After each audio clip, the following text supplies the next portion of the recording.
Now you're in some real trouble. Your ball's rolled on a cart path, and you have to hit a high, soft shot. So what do? You can't go over here and lay off the cart path. This is your only option. So what I'm going to do is I'm going to set this up where I can get it up in the air, and it's all about how you use your wedge. So as you can see here, with my wedge, I'm going to turn this into a skimmer. I'm going to play it off the toe. This would be for a standard shot off the bounce. This would be to dig the ball out of a buried lie or high grass. So I'm going to put it off the toe. And then you're going to set up for a normal shot. So I'm going to stand a little closer to get it on the toe. I'm going to open the face slightly. I'm going to move the ball a little more forward, have my weight left, and then all I'm going to do here is make my normal swing. My weight slightly left, my hands are back. Beautiful, nice, high shot. It actually had some spin on it. This is how you're going to get a ball off a tight lie.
Yeah.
Crossfield here.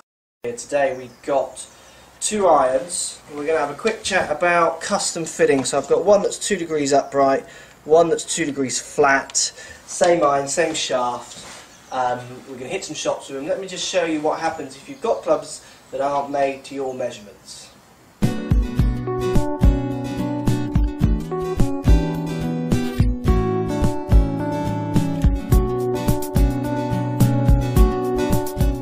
So in my hand I've got 2 tailor-made forged MC irons. Okay, same head. I've got one that's 2 degrees flat in its lie and one that's 2 degrees upright in its lie. The one that is 2 degrees upright is also an inch longer than standard, so it's an inch longer than the standard length flat one. So I just want to show you what happens if you're out there using irons that aren't made for you. So if you haven't got irons that are custom fit, these are some of the problems you might be coming up with. Now, both of these irons, like I say, exactly the same, just difference in their makeup. The 2 degree flat standard length is much more closer to my specs. We're going to hit some shots. We've got TrackMan on. TrackMan's going to show us and tell us how far left and how far right the ball is going. And I just want to show you what happens when you're using something that's maybe not so good for you. So what I'm going to do,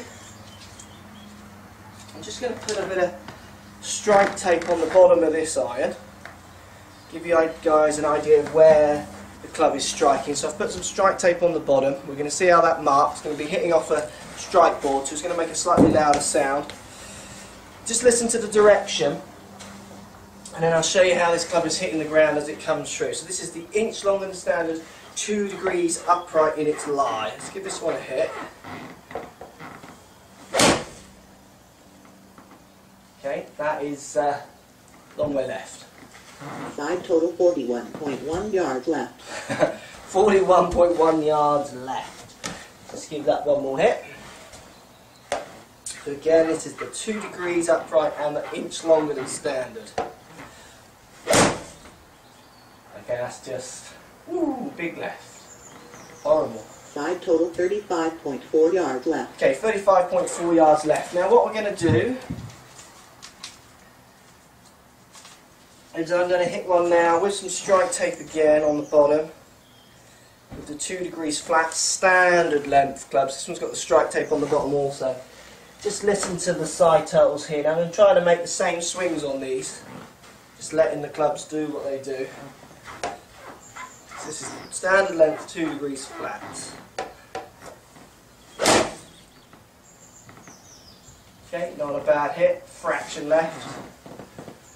Side total 11.5 yards left. So 11.5 yards left. Let's give it one more hit.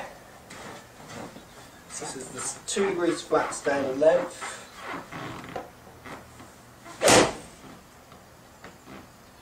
Okay, that's pretty much on it.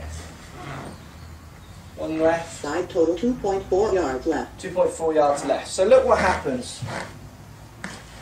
2 clubs are hitting the ground in completely different places. So you can probably see there the strike here on the 2 degrees flat is much more centered in the middle, maybe a fraction towards the toe, but more centered in the middle. And then you've got the 2 degrees up, inch longer, is much more at the heel. Now what happens if your clubs are coming through and they're not hitting the ground correctly? You're going to be hitting offline shots no matter how good a swing you make, because the club just isn't designed to be hitting the ground not flat on the ground. So let me give you an idea here. Look. So this is the 2 degrees upright one. If this club hits flat on the ground, you can see that kind of wand at the end of this club shoots right at the camera. As soon as I start just picking the toe up in the air, you can see how the club face starts shooting off to the left. That's not me twisting the face. That's literally just a case of picking the toe up in the air is doing that. So what happens? That club is hitting far too toe end or heel down as it comes through. That instantly makes the club face point further left. If I catch the ground at anywhere slightly early, what happens is that flips the club again, and it gets like a double left basically, which ends up going 40 yards off target. So this club is too long for me and it's too upright. Now obviously this is quite an extreme just for the demonstration. If you're a degree out or show, the results aren't going to be as obvious as that, but obviously still a degree out will make a difference over a period of time, over a period of shot. So look, If you're looking to get irons, you want to improve your golf, you want to play the best golf you can, you've got to think about getting your irons custom fit by someone who knows what they're on about, with a decent launch monitor that can give you some decent data to get you to understand why your clubs are hitting in a particular way. Because sometimes you can get clubs which are perfect physical lengths for someone, but your swing path will dictate the way these scrapes come out at the bottom. So it won't always be that the club is not set up to your physical measurements as such, is that your swing will be dictating how the club is hitting on the ground. So you need to be getting custom fit by a pro who knows what they're on about. Maybe you can shoot some video at your swing so they can show you what your swing faults are. Then you can choose to make an educated decision of what irons suit you best. So look, this is a little quick video about custom fitting. This isn't about the head sizes and the shafts and all those things. That's another day, another story. This is more about length of shaft and lie angle. So this lie angle here, if this angle isn't correct, golf is going to be harder, and golf is hard enough as it is already. Look guys, hope that helps. Hope that gives you an idea of what custom fitting is kind of about. Any comments, post below. You've been custom fit before and you loved it. Tell us, let us know what you think. You've been custom fit before and you thought you got a raw deal. Let me know, I'd be interested to hear. Thanks for watching.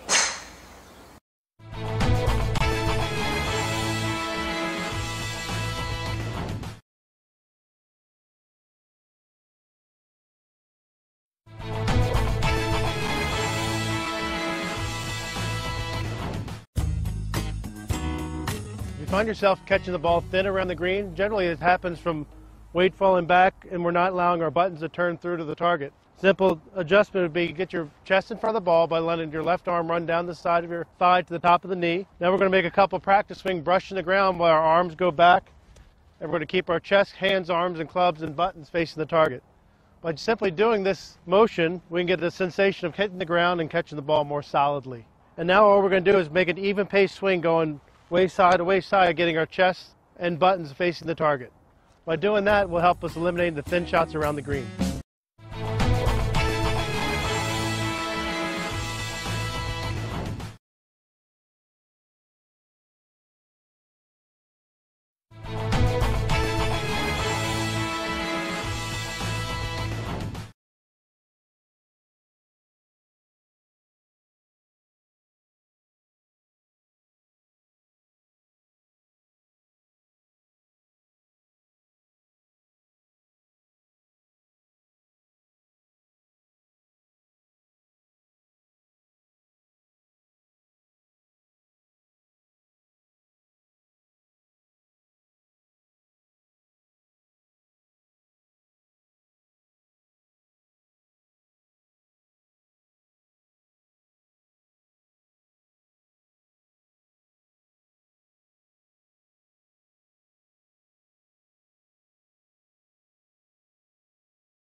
Academy. I'm your teacher, Martin Hall. Very pleased indeed to be joined by Colin Cressel from the First Tee of Lakeland. And you are one heck of a player, +2 handicap, is that right? Yes, sir. Thank you. Yeah, however, as good as you are, I've watched you hit a few, so we're going to put a tip to live online that's going to help a lot of golfers, including you.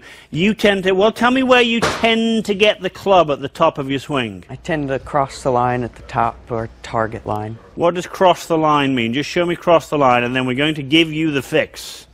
Cross the line would be this way. Yeah, the club gets pointing over here. Now, when the club gets across the line, swinging towards your target at impact becomes difficult, even for someone as talented as you. So, what are we going to do? We're going to get rid of the golf club.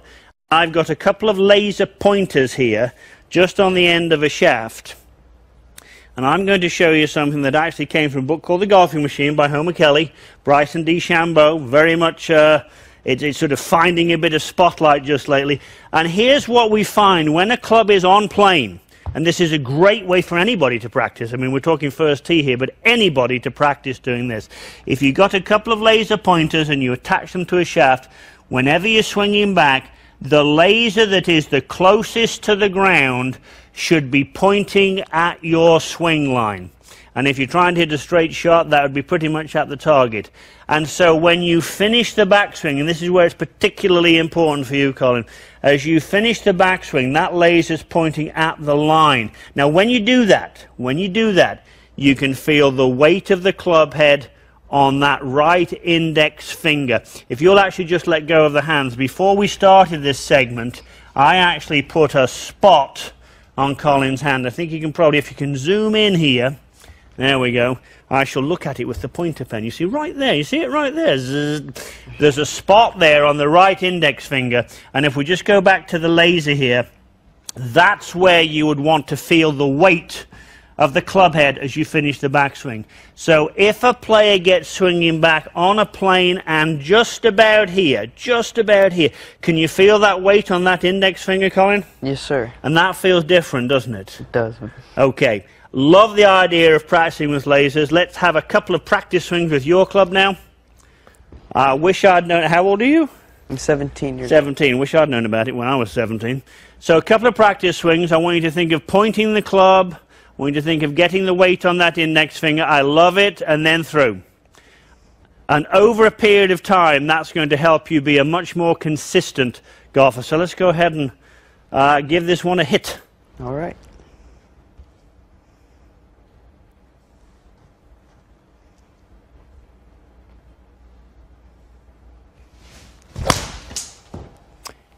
Well, that seems to have it online there, Colin Cresswell.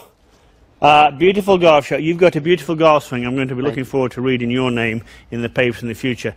If you're not on plane, try using laser pointers. They really work. Thanks for joining us on Golf Channel Academy. For more great tips like this, make sure to watch School of Golf.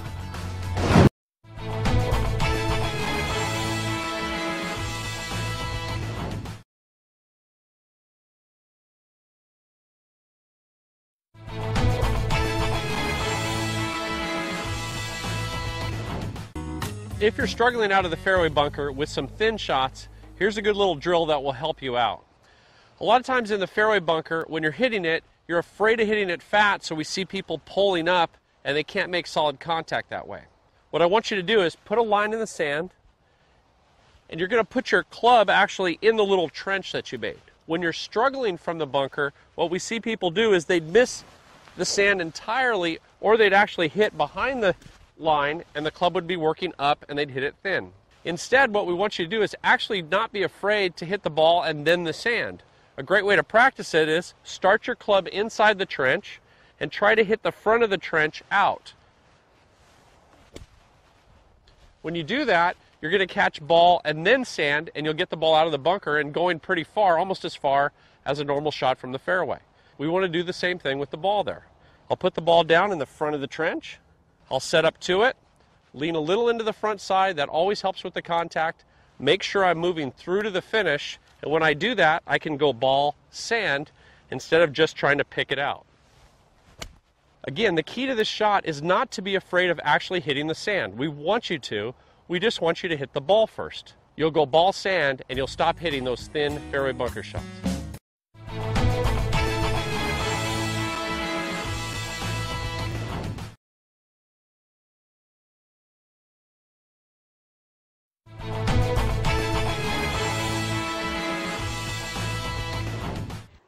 자, 먼저 베스트샷 3위는 2015년 챔피언 남달라 박성현 선수의 샷입니다. 최종 라운드 파4 11번 홀, 박성현 선수의 두 번째 샷이 몇 번의 바운드 후 깃대 근처에 정확하게 안착했는데요. 다시 한번 보실까요? 박성현 선수가 두 번째 샷으로 그린을 공략했는데요. 잘 날아간 공이 홀 1m 부근에 뚝 떨어졌습니다. 정교한 샷감으로 버디 기회를 잡은 박성현 선수, 승기를 지키면서 생애 첫 우승까지 거머쥐었습니다. 이어서 베스트샷 2위입니다. 2009년 챔피언 서희경 선수의 버디 퍼트인데요. 홀까지 거리는 약 6m. 서희경 선수가 정확하게 공을 떨어뜨리며 마지막 홀에서 극적인 버디를 잡았습니다. 17번 홀까지 김보경 선수와 동타를 이룬 서희경 선수. 마지막 홀에서 짜릿한 버디를 성공하며 메이저 첫 우승을 역전 우승으로 장식했습니다. 베스트샷 1위는 2006년과 2008년 두 번 우승을 기록한 신지혜 선수가 차지했습니다. 이 샷은 2006년 우승 당시의 샷인데요. 파4 17번 홀에서 두 번째 샷을 한 신지혜 선수, 완벽에 가까운 샷을 선보였습니다. 정교한 샷이 아주 일품이었는데요. 바로 전홀에서 버디를 잡고 한타차 선두로 올라선 신지혜 선수. 자, 우승을 위해선 확실한 한 방이 필요한 순간이었습니다. 그린에 떨어진 공이 굴러굴러 홀 근처에 정확하게 도착했는데요. 자, 완벽한 샷감으로 타수를 줄이면서 2006년 한국 여자 오픈의 주인공이 됐습니다.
And it's time to get into some fitting here, and we're going to talk about the big stick, the driver. I know I got your attention now, and we just saw it there. Jimmy Walker, 42-inch driver. Brooke Henderson up around 46 inches. I know you're very passionate about the length of the driver. What should our viewers consider?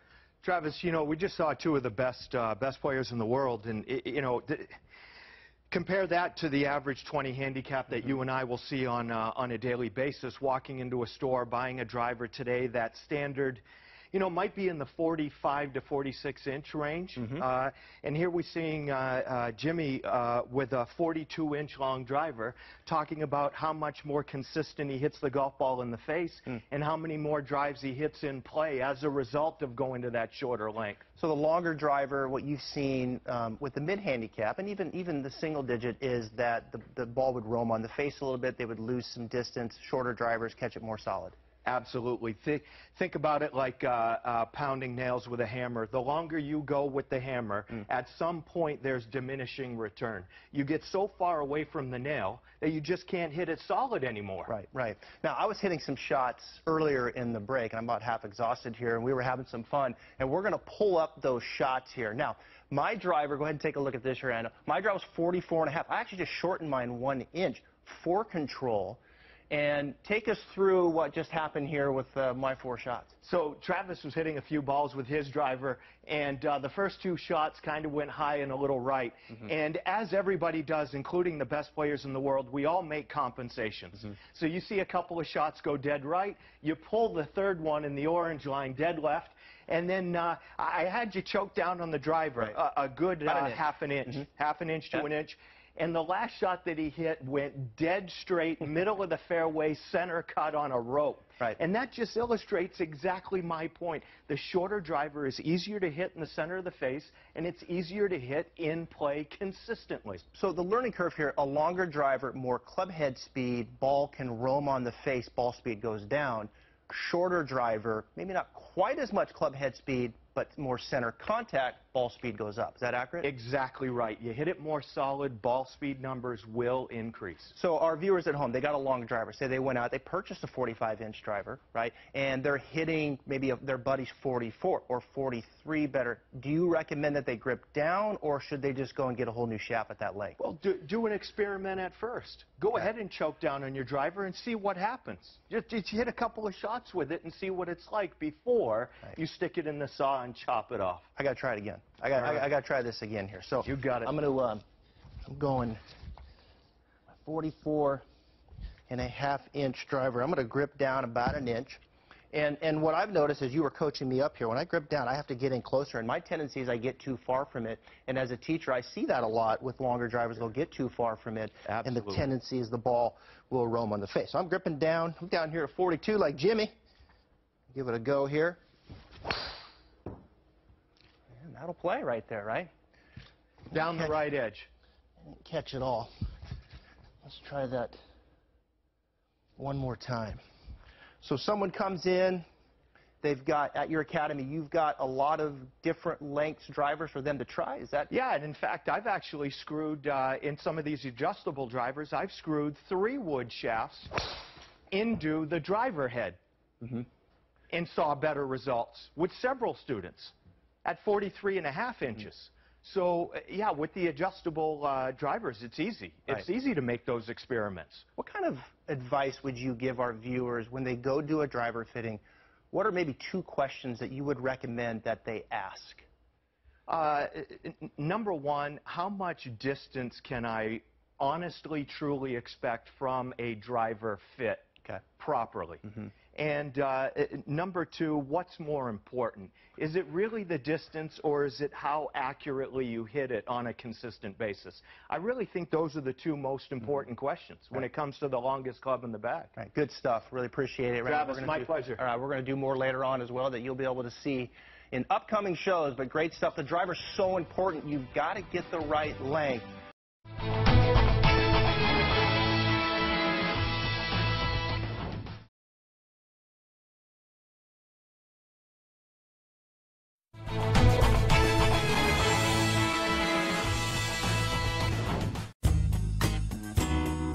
So you're hitting some chips fat, which is not a fun shot when you're this close to the hole. Most likely it's a fault that's in your setup. If you get set up for the ball with the handle forward, your weight forward, but your head and your sternum way back here, you're setting yourself up for the club to bottom out behind the ball, which is basically creating that fat chip. So we want to make sure in your setup that you're giving yourself the best chance. Let's make sure your upper body and your lower body are stacked on top of each other. Ball position slightly back in your stance, but I want the handle just kind of at your belly button, maybe just slightly forward to your belly button. I want to be able to set this club so it can swing through the turf correctly. Every time you push the handle forward, that club is now a digger, and we don't want that club digging. We want it brushing the grass and sliding under the ball just slightly to make nice, clean contact. Secondly, keep the grip pressure relaxed. If you're squeezing the handle, you're slowing and stopping down the club head. So we're going to keep a good setup, more centered over the ball, sternum just slightly forward, nose basically kind of right over the ball. We're going to test the ground and take a couple little practice swings, letting it brush the grass, then simply set up, look, and go. So if you set up to the ball correctly, and if you keep your grip pressure nice and relaxed so the club can move evenly through the ball, you're going to make nice clean contact and eliminate the fat chips.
One of the biggest problems amateur golfers have, even tour pros, is that sometimes they lose their spine angle. And what that means generally is that they come up at impact. You know, your spine's at a slight angle at address.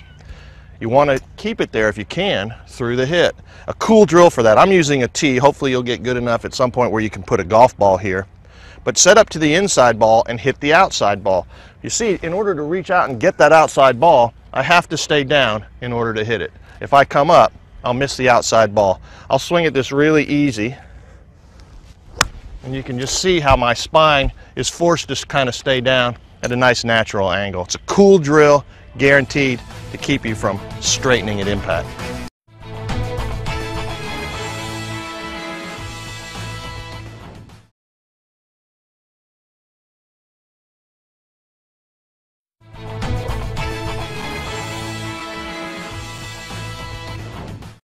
M5 from advanced swing, L to L or split grip.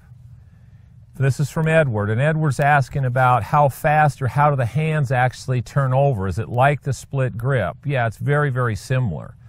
And he said that it feels like there's a lot of snap there. Well, yeah, you've directed the momentum of the club, and so now all of a sudden when it gets here, you let the momentum of the club go. If you don't drag the handle, you're going to feel a lot of snap in the club head.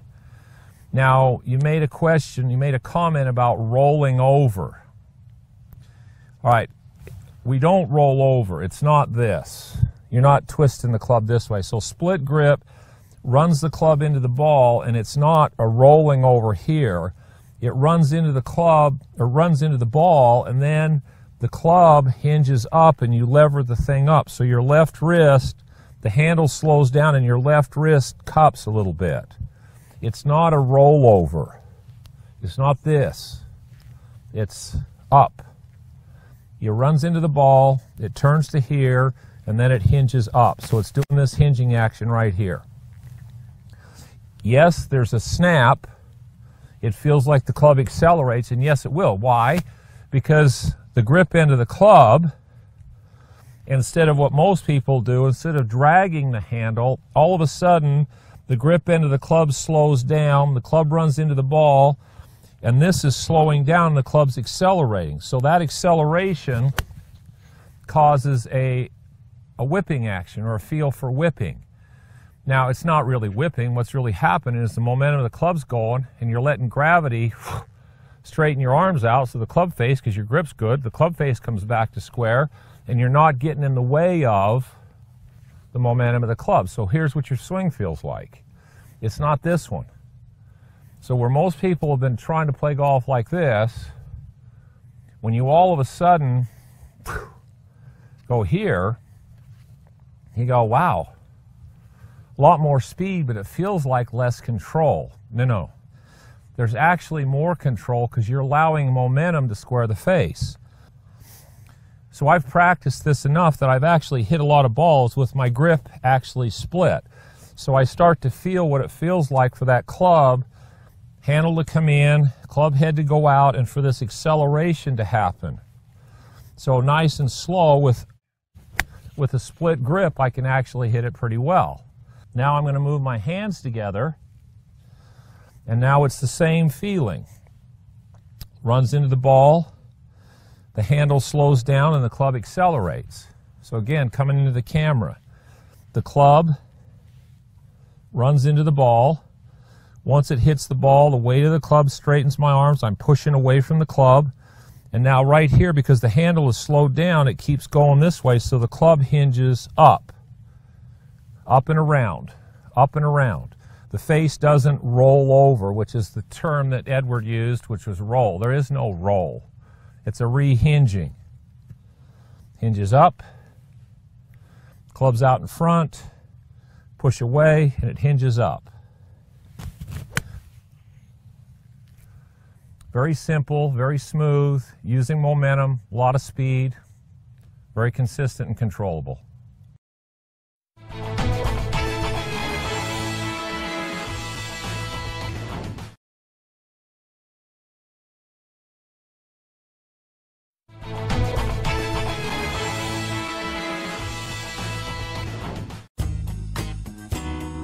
We get to talk about the dreaded S word, the shank. It's something you never want to have visit you. You never wanted to have it come on part of your game, but you know, at least let's give you some knowledge of why it happens so that if it ever does, you know how to get out of it. Bottom line, when you go to hit your chip shots, there's too much tension in your hands. The grip leads, not the club head. The hosel wins, and the face effectively is open. The other big thing is your weight has got to be on your toes. And all you got to do is relax your hands and arms, stay off your toes a little bit. When you swing, stay relaxed and stay back. You can just follow those basics. You'll understand in here why it happened, how to avoid it, and you can always hit your chips like that.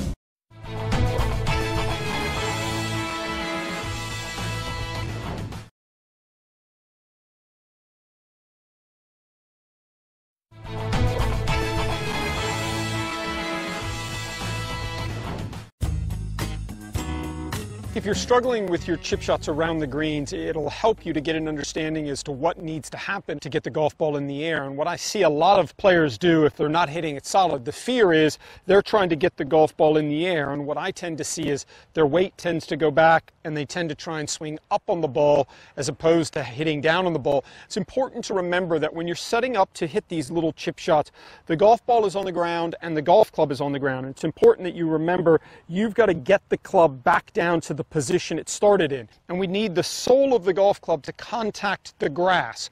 That's going to allow you to use the bounce, and it's also going to allow you to keep your speed going in the golf swing. A lot of times that fear of hitting bad chip shots, as your body slows down and as your speed slows down, the golf club can either hit too far behind the ball or you can catch the middle of the golf ball and hit that one thin. So golf ball and the golf club are on the ground at address, and make sure that you get the club back down to the position it started, and don't have that fear. Go ahead and be aggressive, keep your speed up, and you'll start to get the golf ball in the air and you'll start to hit better shots.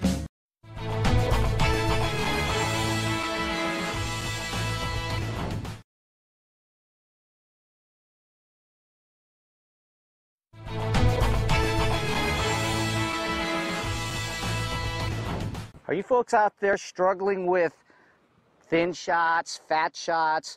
How many times that you've done that old chunk right there? Well, probably the majority of it has to do with your grip pressure. In other words, your grip pressure is changing and fluctuating as you're coming from the top of the swing all the way down, which can cause either a fat or thin or top shot. Here's a great visual that we use to demonstrate constant grip pressure. Then you have a tube of toothpaste. Take the cap off. Make that golf swing here without any of the toothpaste coming out of the tube. Okay. Now, if you can maintain that feel, you're going to see a lot more crisper shots and less fat or thinner top ones. Here's what can happen if you don't. You're going to make a mess. So, make sure your grip pressure remains constant from the start to the back, all the way through the hitting area for crisper and nicer golf shots.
It's been a warm winter across the entire country, and most folks are getting an early spring. So if you're fortunate enough to be heading out to the golf course this weekend, AO has a 30-cent tip for you. Very good. As you can see here, one of the things, I've got 3 dimes on the ground, and as you can, I can tell you that one of the things that I see from most amateurs that they struggle with is alignment. So 4 basic fundamentals: gap B, grip, alignment, posture, and ball position. One of those 4 things always goes wrong with someone. It always leads back to one of those 4 things within your golf swing that's usually causing the problem. With I see a lot of bad alignment from amateurs, but I don't think they understand exactly how to get themselves aligned. They look at the target in the distance and they figure they're aligned to it. Hold on 1 second. Damon, I hope you're watching this. Damon can't even get close to aiming. Okay, so Damon, this one's for you, buddy. All right, so what I want you to do when you're on the driving range, you need to practice this just like you need to do everything else. So what I want you to do is I want you to lay 3 dimes across from one another, about 18 inches in front of your ball. Great to do on mats because you don't have to move them around, okay? And make them about, I'd say a half a centimeter to a centimeter apart from one another. Okay, this is an intermediate target drill. This is what Jack Nicklaus did. This is what Tiger Woods does and did when they were playing at their best. So what these are going to do is you're going to pick different targets, and they're going to align with different targets on your driving range at home. And what I want you to do is I want you to concentrate on that spot when you come into the ball. So when you come into the ball, you've got the target in the distance that you want, but it's hard to align from 175 yards to 225 yards. So you come in looking at that spot on the ground, one of these dimes that aligns to one of your targets in the distance. And I put 3 out so you have different varying targets. And you can get as specific as looking at the edges of these dimes to multiple targets on the ground. So this is how I learned how to do this and trained my eyes to look at a spot on the ground. So I put it down, I put the club behind the ball, line it up, then I check my distance, check my target in the distance, make sure everything's aligned, my perception is good. Once you understand and get all your lines lined up, it's a lot easier to line up to something 18 inches in front of you than it is 175 to 250 yards out in front of you. So this works with every club in the bag, and I never miss as far as the alignment is concerned. So I'm going at the left dime, so I'll be just left of target. Very nice. I really like how you talk about not only just looking at the dimes, but looking at the edge of a dime. Yes. Get that target as small as possible. Aim small, miss small. I mean, Jordan Spieth talks about it. I like that. That's the way I practice. This is the drill. Now I don't have to do it, but obviously you can't do this on the golf course because it's against the rules. Yeah. But do this on the range, and then when you get done, your eye is so trained to look at a specific spot on the ground to a specific target in the background that you'll take away the dimes and you'll know exactly how to line up for your games going on in the future. AO did all the work. He's keeping the cash. I'm keeping the money. Matt, down to you. I was going to say, you know, the price of AO swing tips, well, it's 30 cents.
He suits his power game. This is for 5 in a row, but Billy taps as it runs down the hill. Oh, 5 in a row it is. All the time is Jimmy Walker. And here's another one. Brooks Koepka at the 8th. Playing short today, front hole location. It's a good shot. All right, Brooks Koepka trying for his 6th in a row down the hill at 8. Fairly straight putt. Wow, what a run Brooks Koepka is on. How about this drive by Koepka at 10, all the way onto the upslope.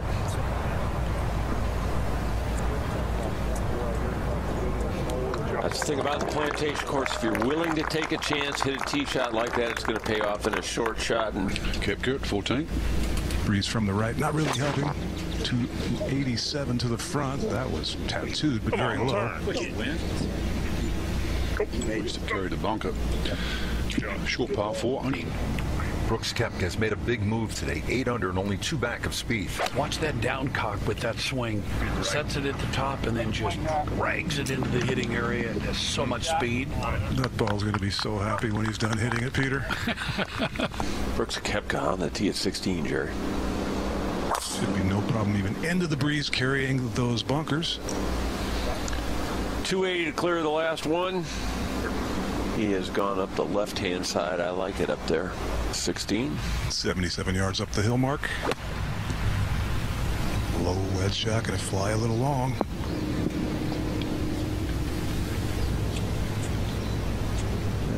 Koepka. Breeze from the left, hurting a little bit, Frank. Oh, that was solid up the right center. It's not landing anytime soon. It's the best view on the golf course, 17 tee. 10, 11, 12 comes right back and in a very tight window, almost drives the 14th green. Now Koepka at 17. That was from 194 on a great line. There's only been one birdie so far today at 17.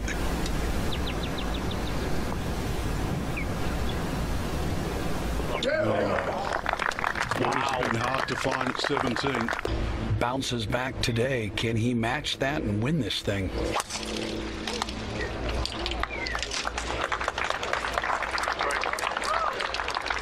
Very powerful player, 6 feet, 195 pounds, 25 years old, out of Florida State.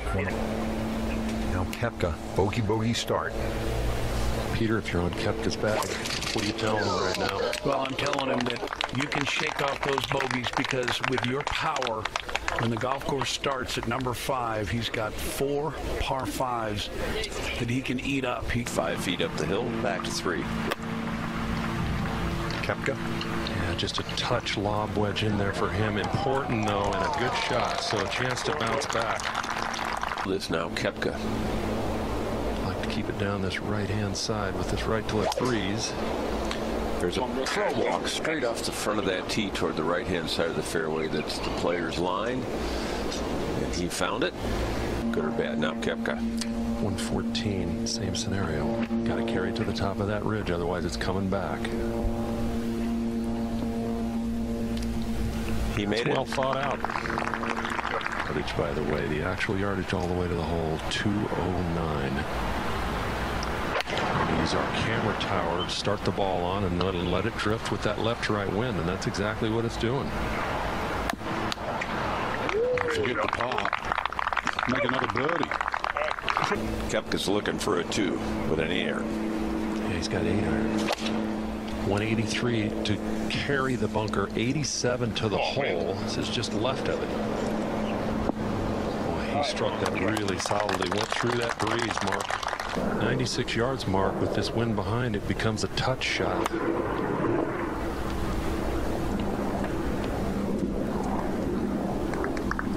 Okay, chance for a 3. 15. Looks Koepka. Flight one down a little bit. Already made 4 birdies today. That was a 9-iron. It is a good line. Yeah, excellent shot. That breeze blowing hard. Fantastic 3-iron down there. Made eagle. Push that lead to 5. I think that made a huge difference psychologically as far as how the rest of the field felt, don't you think? I mean, they know he's not going to make many mistakes. He was asked in the press room, is there a difference between a 3-shot lead and a 5-shot lead?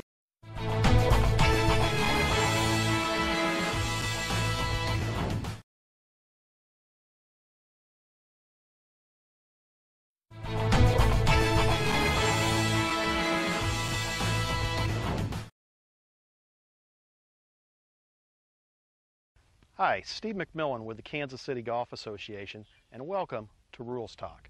Today we're going to talk about Rule 26, and it's a pretty confusing rule for a lot of general golfers, because the question is, we have a yellow stake, we have a red stake. What does it really mean? Well, let's start off with the yellow stake. With yellow, it means you are in a water hazard, and with a water hazard, you have three options. The first option is, and I always like to joke about this, you can put your scuba gear on and you can go into the water hazard and you can hit your ball out. That's option number one. It's not going to cost you any penalty. The second option is you can always go back to where you hit your last shot from, under stroke and distance. It's a one-stroke penalty plus the penalty of losing your distance. The third and final option under a yellow is you have to determine where did your ball last cross the margin of the hazard. Then that is your reference point. So here I have crossed at this point right here. I have to use this as my reference point and keep that reference point between myself and where the hole is cut, and then I can go back as far as I want. So I'll walk back a little ways, keeping this spot between myself and the hole. I now can go back as far as I want.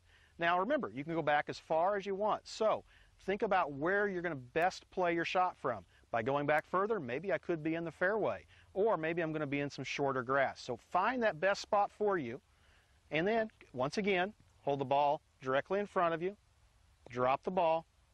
The ball is now in play. Now, with the red stake, your ball is now in a lateral water hazard, and you have 5 options with a lateral water hazard. The same 3 that you had under a regular water hazard, plus the 2 additional. So let's review those again. Option number 1, you can play the ball out of the hazard without penalty. Option number 2, you can go under stroke and distance back to where you played your previous stroke from. Option 3, keeping the reference point where the ball last crossed the margin of the hazard, keep that between you and the hole and go back as far as you want. The fourth option is the option most everybody knows, and that's the 2 club links options. Again, find the reference point where the ball last crossed the hazard, take your 2 club links, and at this point, remember, you can use any 2 clubs in your bag you want. I'm choosing a shorter club because it gives me a better lie. I take my 2 club links. Now, this is the area that I have to drop in. Once again, hold the ball directly in front of me, drop, the ball is now in play. The 5th option is pretty confusing, and the normal golfer doesn't even realize it exists. So let's try to keep it pretty simple. What you need to do is establish that reference point again where the ball last crossed the margin of hazard. Then you can go over to the opposite margin, equal distance from the hole. Take your 2 club links, drop, and put your ball in play. Sometimes this can be a very good option because now you couldn't be underneath a tree or at some taller grass. You could be in a very good lie. It's always an option, but it's a little challenging to learn.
So what is this? I mean, you see players all the time doing this. We even used to talk to Jack about his club toss 101, which is as he walked up to the ball, as he walked up, he'd toss the club up. Okay, so what is that all about? Well, the first skill, or one of the first skills we have to learn, is what's called this pivoting of the club. So if you watch this, I mean, I can sit here and just swing this thing around me on both sides. You see how relaxed my wrists are and how the club is pivoting. Okay, so now the first time you do this, wear a helmet, because a lot of you are going to hit yourself with it because you don't control this pivoting action. You don't let the weight of the club swing, so you have no feel for the weight of the club. Everything's too tight. Your wrists are too tight. Your hands are too tight. So we get this going. Now, that plays into this pivoting action right here. So this is the other little skill. So you're making a pivot, and if you watch this handle, it comes down, so it comes down, then it gets right about here and it slows down, the club head speeds up, and the handle slows down, the club goes past, and then this speeds up again.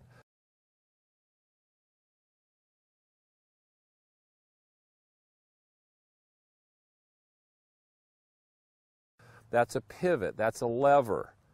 Now that pivot happens right here off your right leg. Everybody who's trying to hold it until they get way up here and then make it go, you're fighting the momentum of the club. Now left hand's the same thing. Watch how this club's pivoting. Now, if I come up here to the ball and I just create that pivoting action with my right hand, I can set up and just create that pivot and I can hit the ball. I mean, that went about 100 yards in the air. So you've got to learn this pivoting action. And when you watch tour players, like I say, you see them and they're constantly playing around with the club. See, this is loosening my wrists and this is helping me feel how that club pivots.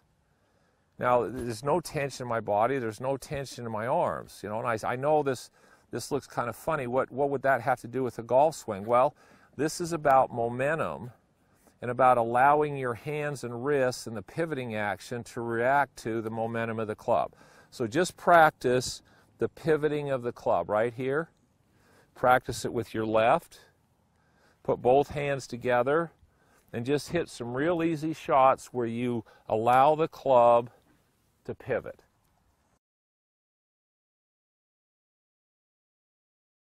So again, all I'm really doing is I'm just letting the club pivot, and then my body's going to move along with it.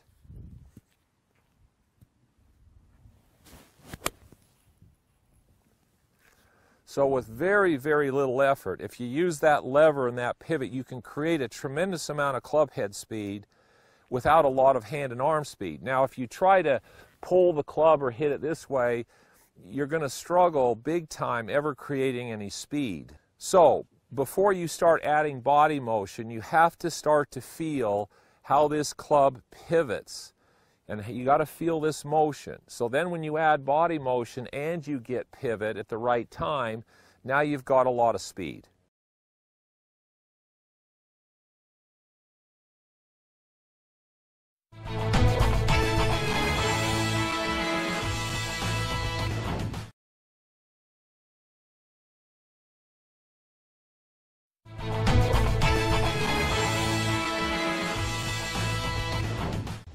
I'm Martin Hall, you're watching School of Golf Extra Credit. Today, ball striking. That's code for hitting it right in the middle of the club, that lovely sweet feel. Now, I believe every player has a miss-hit tendency. You either tend to hit it off the toe, you tend to hit it off the heel. You tend to hit it a bit high on the face, which is fat, you tend to hit it a bit thin. I'm going to give you one drill to cure each. Okay, let's get going, and let's say you are a toe hitter. A toe hitter. That is me. A toe hitter means that on the downswing, inadvertently, you somehow shrink the orbit of the golf swing, so the club comes in too close to your feet. What's the best drill I know to do that, to fix it? Put two balls, as I've done here, address an inside ball, and then as you swing, reach out to hit the far ball. Now, you may not hit the ball solid, that's not the point, but you will get in the feeling of reaching a bit more for it. That will absolutely cure that toed shot. Guess what? If you're a heel hitter, I'm going to give you the absolute polar opposite medicine. If you're a heel hitter, it means you're someone who stretches too much when you hit the ball. Well, I'm going to take that away from you. I'm going to make you shrink your orbit on the downswing. Here we go. This time I'm going to start on the outside ball, and as you come down you've got to hit the inside ball. Now truthfully this is a little easier to hit the ball in the middle of the club, so start on the outside ball and hit the inside ball. Now the only reason the simulator didn't work there is because I'd got too much clutter down there. What if you are a fat hitter, someone who takes great big dirty deep rotten divots? Here's a drill for you. Take the most lofted wood you've got. I've got a rescue club here, it's a 21 degree actually, and stick it on a very high tee. Nothing to do with how you'd hit a rescue club, but if you take a shallow face club and put it on a very high tee, you're going to have to sweep this away. You can't chop down at this. You might even want to try and leave that tee in the ground actually. So this is a great way to practice if you want to get rid of the fat shot. That leaves us with one shot. And that's if you're hitting the ball thin. It probably means when you're hitting the ball thin, you're not quite hitting down enough into the ground. Very simple drill. Each one of these drills, nice and simple. I've taken a towel. I'm going to put it just a little bit behind the ball, a few inches behind the ball, probably 3 inches behind the ball, and I'm going to make sure I hit down into the ground, but without hitting the towel. So I've got to go down into the ground without hitting the towel. Here we go. And that's going to get me down into the ground and get rid of that thin shot. So 4 drills to get rid of miss hits off the toe, miss hits off the heel, miss hits fat, miss hits thin. You've got one of them and you know which one it is, so take the right medicine.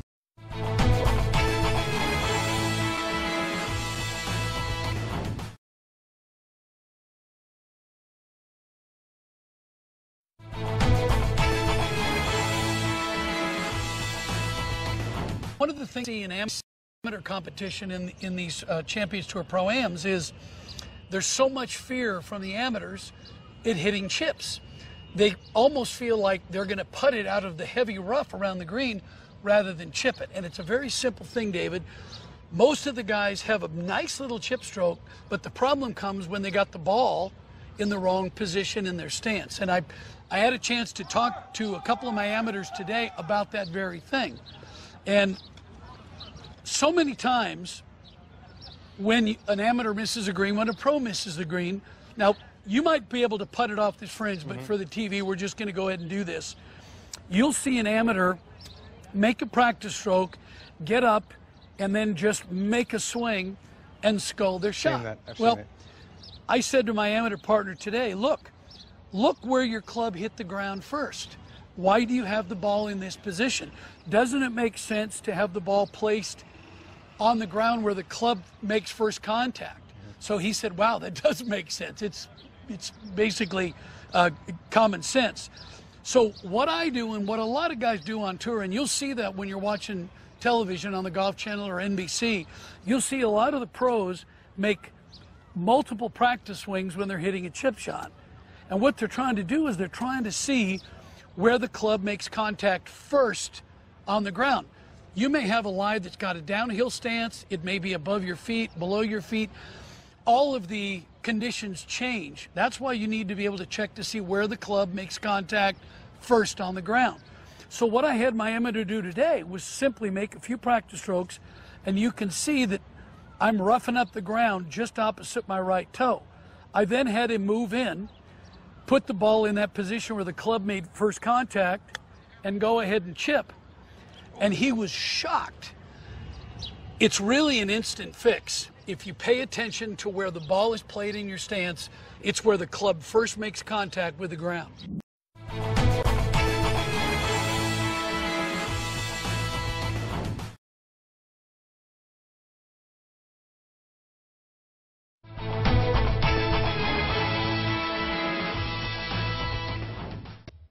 I'm Martin Hall, you're watching Extra Credit. Dead, solid contact. How to hit it right in the middle. Well, actually, if you don't hit it in the middle, there's only 4 mishits. It's either too much off the toe, too much off the heel, too much off the bottom or too much off the top. So one drill to fix each of those. Let's deal with the nasty, the shank, the German tank as we used to call it in England, the shank. What's happened there? Well, you've overreached on the downswing. As good a drill as I know to stop the shank is just to practice very near to a 2x4, and I mean very near. Now, as long as you put the ball at the front of the 2x4 and you give yourself just a tiny bit of margin, perhaps a quarter of an inch between the toe of the club and the ball, you should be able to hit the ball without hitting the 2x4. Don't put it back here, because if you hit the 2x4 it will really hurt back there, but put it up here. If you're shanking, you're probably going to move the wood too much. So that's a great drill to stop the shank, to stop the heel shot.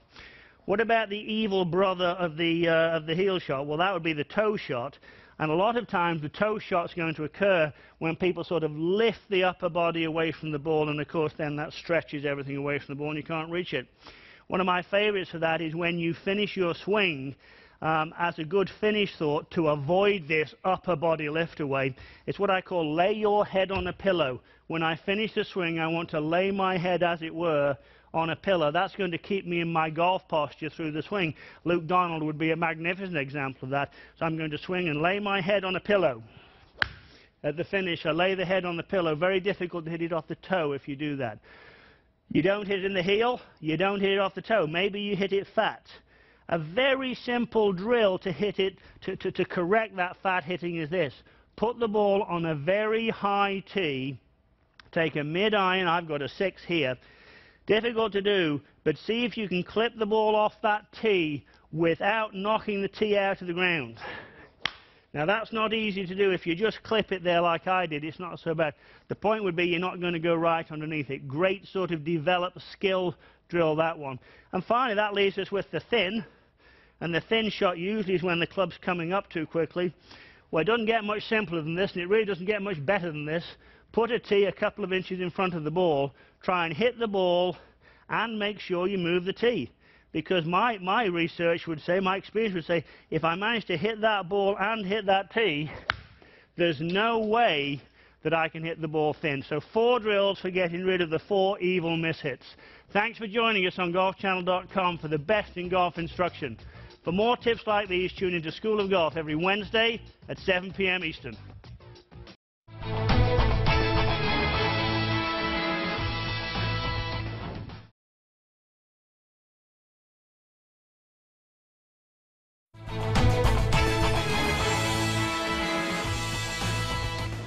Like this is really probably one of the easier shots of the sand shots in golf, because you got plenty of room to let the ball roll, and that's all you want to get it out with no spin. You're hitting behind it a pretty good amount, and I like to just kind of look at an area I'm trying to carry it to and feel like that if I get it there with no spin, then it's kind of like a putt. You try to let it roll somewhere down around the hole, and sometimes it gets real close, and you're trying to get it. When you got these shots, you're trying to make par out of it. Okay. And how far onto the green there, past the fringe, would you say is the area you're trying to land to start the run out? About 10, 12 feet. Okay. In that area, and just let it, because we're going downhill. These greens are fairly quick, and let it just roll to the hole best it can. Can you walk us through the fundamentals, the particulars, where you stand and how you hold the club face? Sure. Yeah, when I always have the face open, not as much open as if I'm trying to hit a real high soft shot. I don't take the club outside much on a shot like this because I'm not trying to spin it. I'm trying to really take a shot where I take the sand, let the sand go with the ball, and let it just roll to the hole. So I just set up fairly square to my target. I try to take it just pretty much straight back like I would a normal shot. My main mistake is hitting too far behind it, and I kind of did a little bit of that there. Plus, it didn't roll out a tremendous amount either. But I'll usually, a couple inches behind, I like to put a mark. I see that mark. I can see where I hit it after I've hit, and that tells me, what I'm doing. All right, can we see another? All right.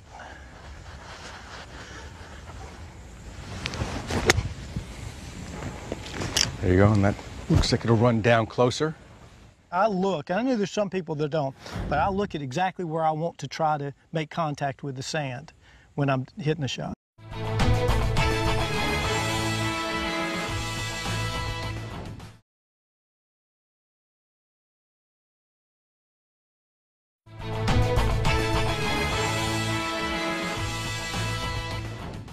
I'm Martin Hall, you're watching School of Golf, Extra Credit.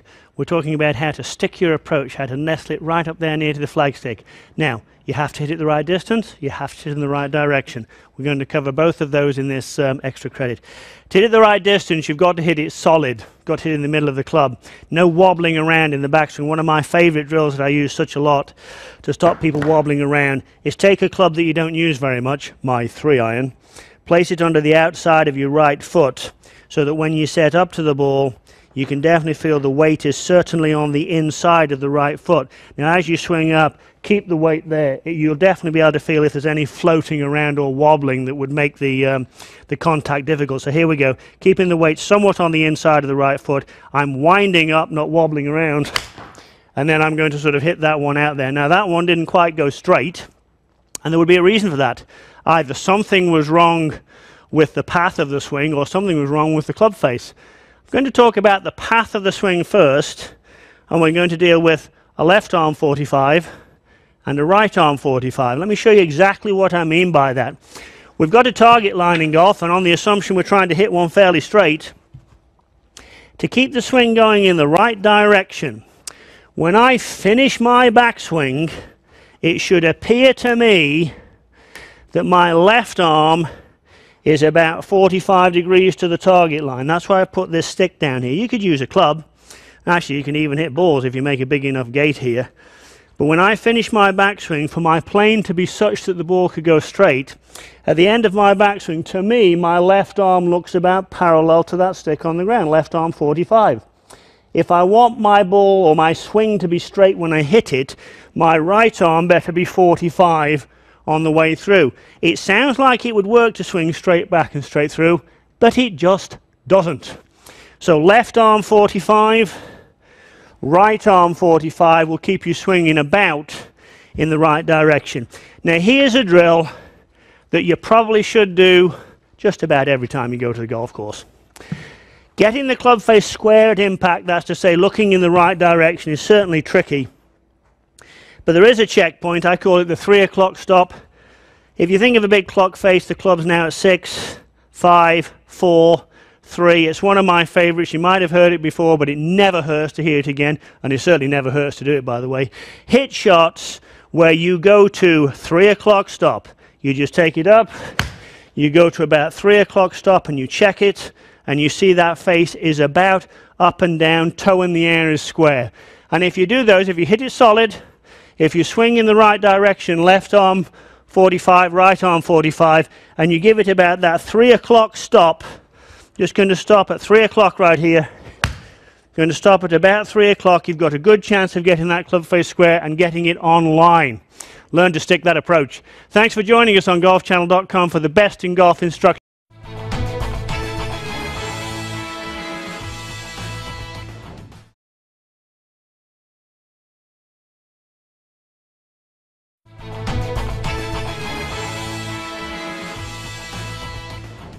Thanks for joining us on Golf Channel Academy. I'm Holly Saunders alongside your teacher, Martin Hall. And here at Golf Channel, July is Around the Green month. And Martin, give us some short game secrets the pros know that most amateurs don't know. Well, it's very interesting. With new technology, we can measure stuff we could never measure before. We always thought it, but now we know this.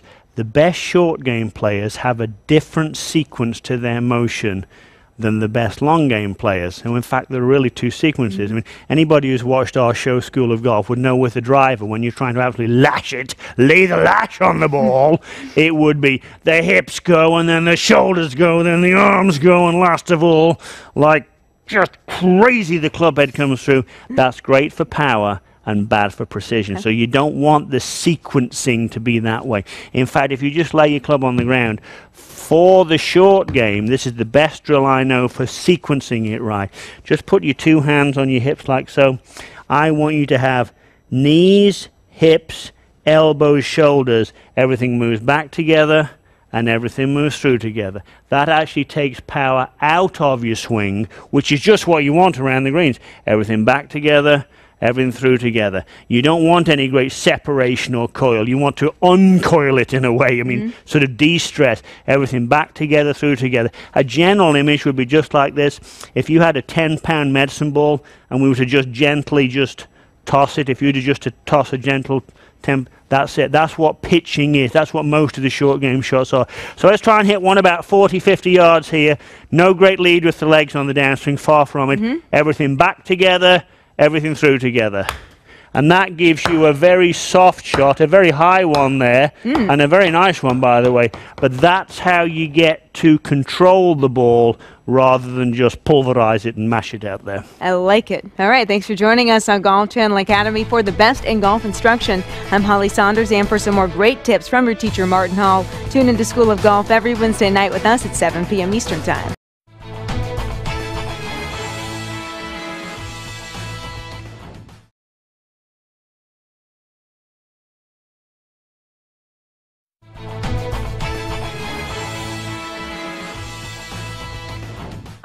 Golf at Ridgemont Country Club in Rochester, New York. So we brought you down. Maybe it's a little warmer in Orlando. Yeah, it is. Thanks for being with us. It was the 50s yesterday, so we were getting ready for snow again. Well, and you're going to help us hit it more squarely on the club face. This is a common complaint I hear a lot of people talk about.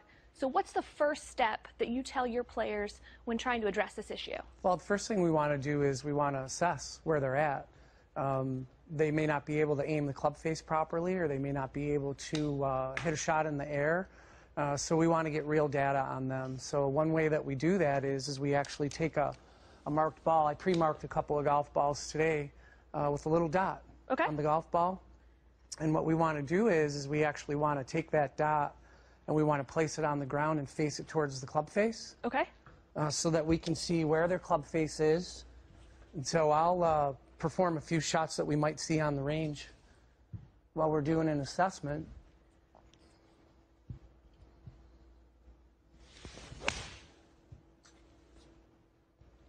And we might see a pattern like that where the toe of the club is hit. And so they'll get a little mark on that. And then we'll ask, how did that feel? Did you feel like you flushed it? Did you feel like the spin was all right? How was the height on the shot? Was the distance where you wanted it to be? And typically they don't know. Well, and a lot of it's about getting accurate feedback. Exactly. And that, even though maybe that wasn't a perfect shot, you can work with that information. Correct. Yeah, and then we can start to take a look at changing that. We may have them hit another ball, and with instruction we might say, okay, that hit on the toe. Let's see if we can hit it on the heel this time. Okay. And all of this and how the ball interacts with the face affects that ball shape and the ball flight as well. And so this is the first step to addressing it. Right, and one of the issues that a lot of students have too is they aim the club face and they feel like it's moving towards the target. It might be way left or way right of the target as well. So we'll hit another one here, get a little more feedback. And that's pretty common as well. The overcorrection. And we do. We have a lot of overcorrectors in golf. And we want to talk to people and let them know that that's fine at the beginning, but we want to get square contact on the club face. So now that we have the feedback, how do we practice to get better at hitting it more in control, I guess? If you want to be able to feel it off the toe, you want to be able to feel it off the heel, and you want to be able to start it where you want it to Right, we want it to start on line. So we add in another layer to this where we would actually use a 3-rod system. So I like to use rods, or we can use clubs also if you don't have alignment rods. I like to use 3 colors. So I like to use a different color rod in the center. And then all we'll do is just form a little model or a matrix so that we have a starting point for the golf ball.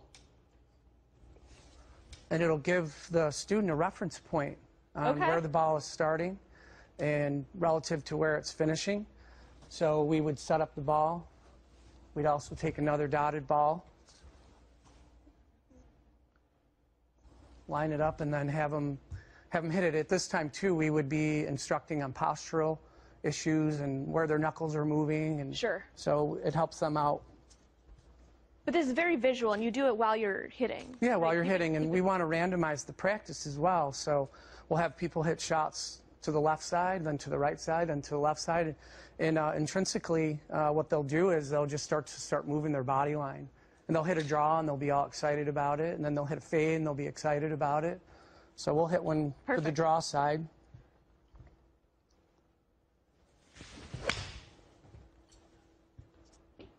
I like what you said about randomized practice. I think that's a key point for the viewers at home, is that you don't want to be hitting the same shot over Correct. and over and over Yeah, again. and that's not a round of golf. There's a place for block practice, and block practice would be when you're working on positional golf. You're working on one thing, one shot, and you just hit it over and over and over again. That's typically what we see on the range. My academy is a little bit different. We randomize our practice. We play games. And inside of this game, or what we're doing is we're actually creating a round of golf on the grounds of the practice tee. I think that's the best way to practice. I appreciate you being in. Thanks, Brian, Thanks for so all that much. instruction. We are looking forward to hearing from you later this week, and we'll be posting new tips with Brian all week long on Golf Channel Academy Facebook and Twitter pages. And to book a lesson with Brian or to find a coach near you, go to golfchannelacademy.com.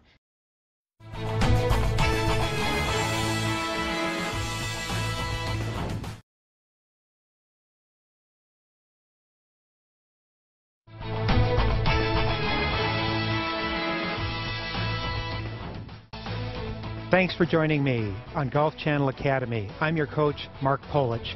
Today we're going to talk about consistency, the #1 thing people come to see me in my studio. Consistency is about centerness of contact, both for direction and distance. I've got a great drill that you can use at home at the range. So I set up 2 tees, and I've got them set just slightly wider than the club head. We're going to address the club between these 2 tees. We're going to take a swing, and we want to be able to miss those 2 tees. Now, what I see happening in the studio is people will hit that inside tee. And if you hit the inside tee, you're likely to hit the ball off the toe. It's going to be off center. It's going to be short.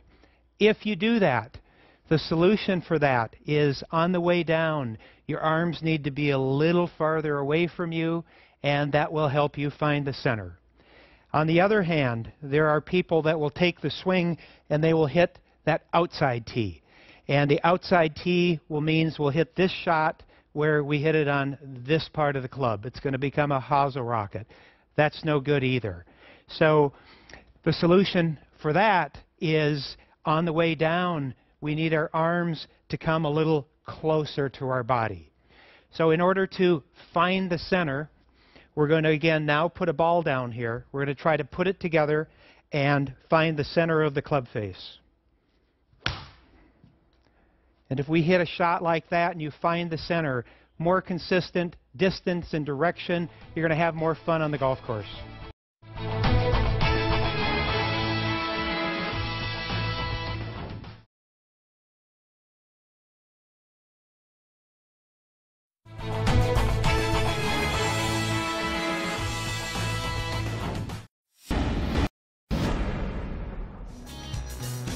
Remember, he was a Monday qualifier just to get into the field and trying to make some money and a slam dunk at 14.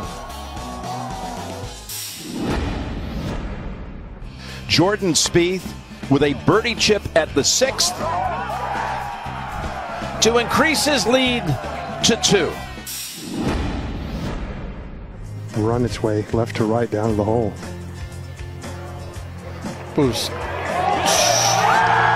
Well, the other alternative is you could hole it.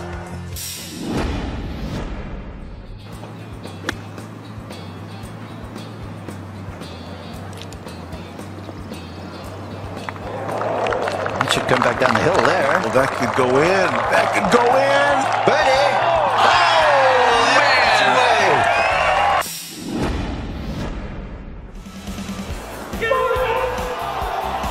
Right at it. Right at it! Oh! Jordan He's Spieth. done it again!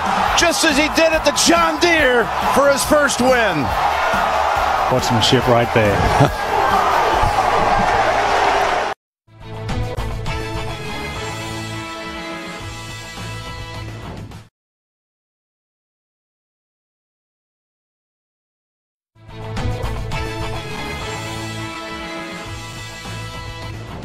It was a record-breaking day at the U.S. Open in terms of the number of players under par, but we tied another record, most consecutive birdies in the U.S. Open. Canadian Adam Hadwin. Here's his approach at 18. He started at the 10th hole. There to 8 feet from 140 yards, this putt for birdie. crowd tells you it's good. Hadwin here only one over, but he birdied one, he birdied two. Here he is at the difficult par 4 third. One of the most difficult holes on the course. His ball lands just right of the green. The record for consecutive birdies is 6. George Burns and Andy Dillard. Hadwin. And yes! What a chip on the third hole. His 4th consecutive birdie there. The record in sight. Here he is at the 4th from 148 yards. Won't need a wedge here to within 5 feet. And birdie number 5 for Adam Hadwin. And now the par 4 fifth. After another beautiful drive from 182 yards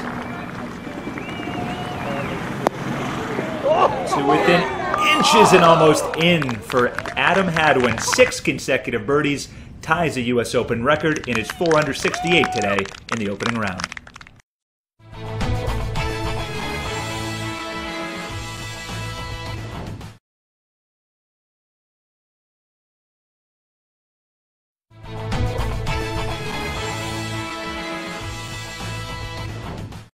Just about everyone who plays golf has hit their ball into a water hazard and needed to take a penalty stroke to get it out. The rules of golf recognize 2 different kinds of water hazards. Those defined with a yellow line or yellow stakes, commonly referred to as regular water hazards, and those defined with the red line or red stakes, called lateral water hazards. If your ball is an irregular water hazard, you have 2 choices of how to take it out with the penalty stroke. If your ball is in a lateral water hazard, you have 4 choices. When your ball goes in a regular water hazard, for a penalty of 1 stroke, you can drop a ball behind the hazard anywhere on a straight line drawn from the hole through the spot where your ball crossed over the hazard's yellow margin as it went in. When using this choice, you are allowed to drop as far behind the water hazard as you want. Your second choice is to play again from where you just played. This is referred to as playing under stroke and distance. Since this player just played from the teeing ground and choosing to play under stroke and distance, he may either place or tee a ball anywhere within the teeing ground. When your ball goes in a lateral water hazard, you have 4 ways to get it out for a penalty of 1 stroke. 2 of the choices are the same ones you have for getting your ball out of a regular water hazard. 1, you can play under stroke and distance. Since this player just played from the fairway, he must drop a ball as close as possible to where he made his last stroke, but not nearer the hole. And 2, you can drop a ball behind the lateral water hazard anywhere on a straight line drawn from the hole through the spot where your ball crossed over the hazard's red margin as it went in.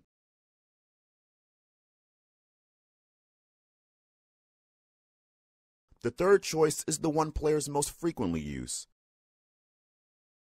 You can drop a ball within 2 club lengths of and not nearer the hole than where your ball crossed over the hazard's red margin as it went in. Your fourth choice is to find a spot the same distance from the hole as where your ball crossed over the hazard's red margin that is on the opposite side of the hazard and drop a ball within 2 club lengths of that spot not nearer the hole.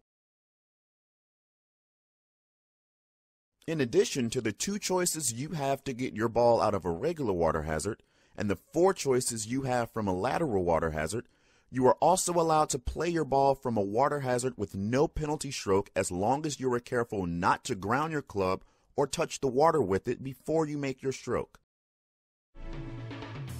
When your ball is in a water hazard, being aware of all your choices will help you pick the best one available to you.